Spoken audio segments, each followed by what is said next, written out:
Israeli PM Netanyahu ने PM Modi को phone किया। पीएम मोदी ने एक्स पर जानकारी देते हुए लिखा, नेतन्याहू ने मिडिल ईस्ट के मौजूदा हालात की जानकारी दी।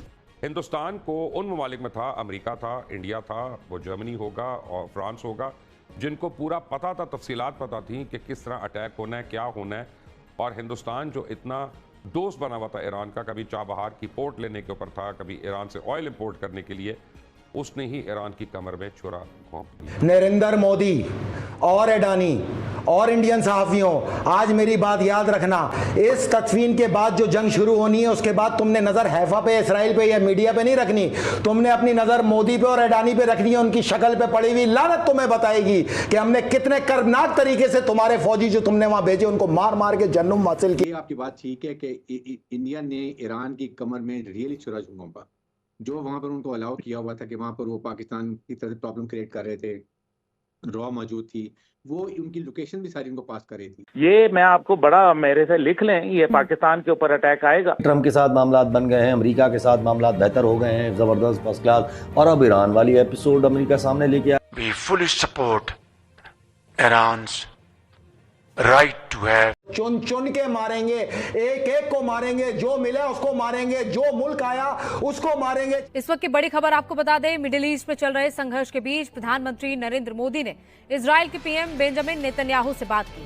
नरेंद्र मोदी ने ये डिस्कशन की होगी कि हेलो जय हिंद दोस्तों, पाकिस्तानी मीडिया ये चर्चा कर रहा है कि इजराइल और ईरान, आपको पता ही है कि उनके बीच में युद्ध अभ्यास कहीं ना कहीं हो रहा है, युद्ध की स्थिति बनी हुई है, एक दूसरे पर दोनों रॉकेट मिसाइलें दाग रहे हैं। लेकिन पाकिस्तानी मीडिया अपनी रोटियां सेकने के लिए ये एक नया आरोप निकाल कर लाया है कि ये जो युद्ध है कि भारत को पता था, मोदी को पता था कि इजराइल कब और किस तरीके से युद्ध करने वाला है, और ये युद्ध और ये लड़ाई सिर्फ़ और सिर्फ मोदी ने करवाई है। पाकिस्तानी मीडिया कुछ इस तरह की चर्चा कर रहा है। अब तक तो ऐसा होता था कि पाकिस्तान के अंदर एक कीड़ी भी मरती थी तो सिर्फ़ और सिर्फ पाकिस्तान का एक जुमला था जो कि भारत को टारगेट करता था। लेकिन अब अदर पाकिस्तान से अदर भी अगर कहीं युद्ध होगा तो भी वो भारत को ही टारगेट अब कर रहा है। आपने क्लिप के अंदर देख भी लिया होगा।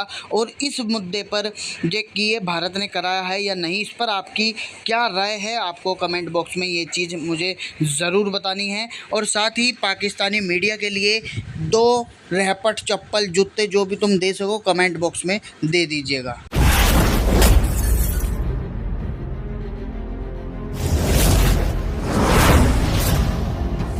को रिंग किया, सिचुएशन का बताया, दैट मीन कि how much they in collaboration nexus together. और मेरे ख्याल में खुदा का शुक्र सबसे बड़ी बात ये है कि इसी तरीके से इंडिया ने पाकिस्तान पे अटैक किया था। वो तो अल्लाह का शुक्र है कि पाकिस्तान की मिलिट्री लीडरशिप ने जिस तरीके से इसको प्लान किया हुआ था, तैयारी की हुई थी, पूरी कौम साथ खड़ी थी, और जिस तरीके से इंडिया के डिज़ाइन को ऑफसेट किया और 4-5 घंटे में घुटने टेकने मजबूर कर दिया, बिल्कुल इसी तरीके से अब इजराइल ने ईरान पर अटैक किया है। और ये आपकी बात ठीक है कि इंडिया ने ईरान की कमर में रियली छुरा घोंपा। जो वहाँ पर उनको अलाउ किया हुआ था कि वहाँ पर वो पाकिस्तान की तरह प्रॉब्लम क्रिएट कर रहे थे, रॉ मौजूद थी, वो उनकी लोकेशन भी सारी उनको पास कर रही थी। और उसके साथ साथ नॉट ओनली लोकेशन, वहाँ जो ऑयल भी 50% फायदे से ले रहे थे, हर फायदा उठाया और एंड में जाके वहाँ पर अटैक करने का बता भी दिया। और इंडियन को पता था कि आज ईरान को रियलाइज होना चाहिए कि कौन दुश्मन है उनका और कौन उनका दोस्त है, जो हमेशा हर मौके पे खड़ा है। एक तो ये क्लियर बात हो गई। सेकंड, इसके साथ देखें, बड़ी प्लानिंग की हुई थी। उन्होंने पहले अटैक करके हमास को कमज़ोर किया, हिजबुल्लाह को कमज़ोर किया, हुतीस को कमज़ोर किया, फिर उसके बाद सीरिया पे कब्जा कर लिया। सीरिया पे जाके सारे रास्ते जो इनकी ये ईरान सपोर्ट करता था, इन तीनों प्रॉक्सीज को वो रास्ते बंद कर दिए, सपोर्ट ना कर सके।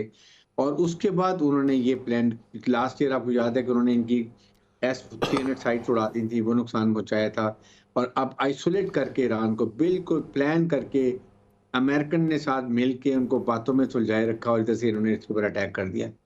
और इसके अलावा 3 और जगह पे भी मौजूद थे, और वो इसलिए मौजूद थे कि उन्होंने अपने ड्रोन तैयार किए, वो ऑपरेट करने थे, ठीक है। तो ये जो ड्रोन पाकिस्तान में भेजे गए, इंडिया के पास इनको ऑपरेट करने की एक्सपर्टीज भी नहीं है। ले तो लिए, ऑपरेट करने वाले नहीं थे। तो इंडिया जो है उसको इस जंग में सिर्फ इजराइल की डिप्लोमेटिक सपोर्ट हासिल नहीं थी, इजरायली डिफेंस एक्सपर्ट और इजराइल के वेपन मौजूद थे इंडिया में फिजिकली। और मेरी इतला के मुताबिक एक अटैक में, एक जो उनके एयरबेस पे अटैक हुआ है आदमपुर में, उस अटैक में कुछ इजरायली जो हैं वो जख्मी भी हुए हैं। बहुत बड़ी खबर दे रहे हैं आप। और ये खबर जो है उसको छुपाया गया है, और एक इंडियन जर्नलिस्ट जो है वो उस बेचारे ने खबर कंफर्म करने के लिए कहीं इधर उधर फ़ोन किया तो उसको गायब कर दिया उन्होंने। वो अभी तक वापस नहीं आया, और उसकी भी जो फैमिली है क्योंकि वो मिसिंग पर्सन है, तो उसकी भी फैमिली ने पाकिस्तान में मेरे से रब्ता किया। मैंने अभी तक उसका नाम वाम नहीं कहीं दिया, मैंने कहा इसलिए कि उसके लिए बहुत परेशानी होगी। तो एक तो ये बात है। दूसरी बात यह है कि ये जो इजराइल के जो ड्रोन है ना, इनको मैंने तो बहुत करीब से देखा है। पिछले साल जब मैं बैरूत में था तो वहाँ पर 2-3 दिन के बाद मेरे कैमरामैन ने, इमरान अलेक्जेंडर ने मुझे वार्न किया, उसने बल्कि मुझे कॉशन किया, उसने कहा एक चीज ऐसा ही है। और ईरान एटम बम बनाने के बिल्कुल करीब होता है, इसराइल आके हमला करता है, वो फिर जीरो से शुरू हो जाते हैं।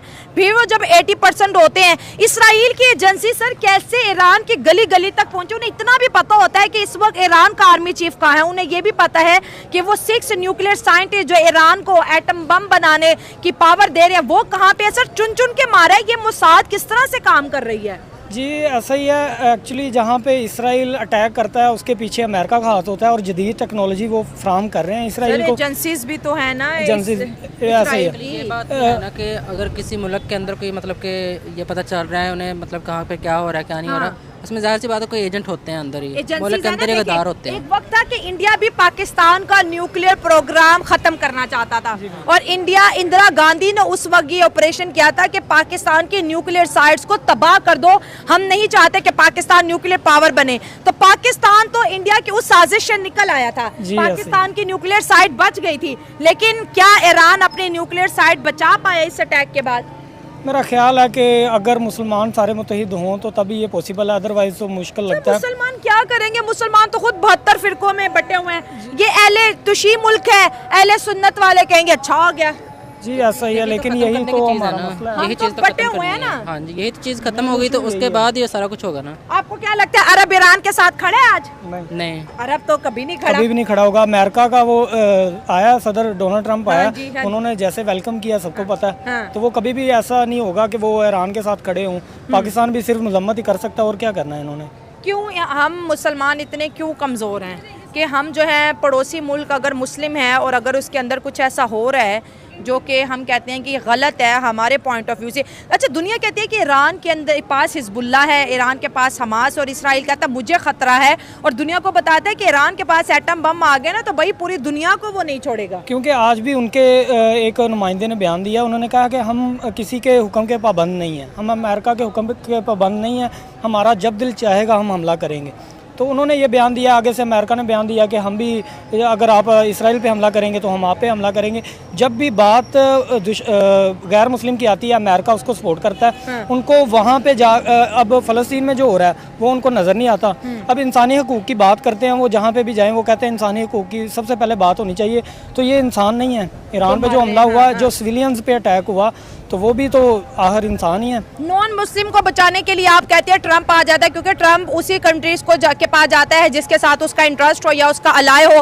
तो हमारा तो सरदार फिर सऊदी अरेबिया है, सऊदी अरेबिया क्यों बचाने नहीं आ रहा? फिर बस ऐसा ही है। अभी वो अमेरिका उनको भी सपोर्ट करता है, और सऊदी और अमेरिका एक ही अपना सारे बेनिफिट देख रहे हैं ना, कि जिन्हें जिधर से बेनिफिट मिलता है वो अपना देख रहा है बस। सर आपको नहीं लगता कि ईरान इंटरनली बहुत वीक हो चुके हैं कि इसराइल इतना कॉन्फिडेंट है कि वो नहीं छोड़ेगा?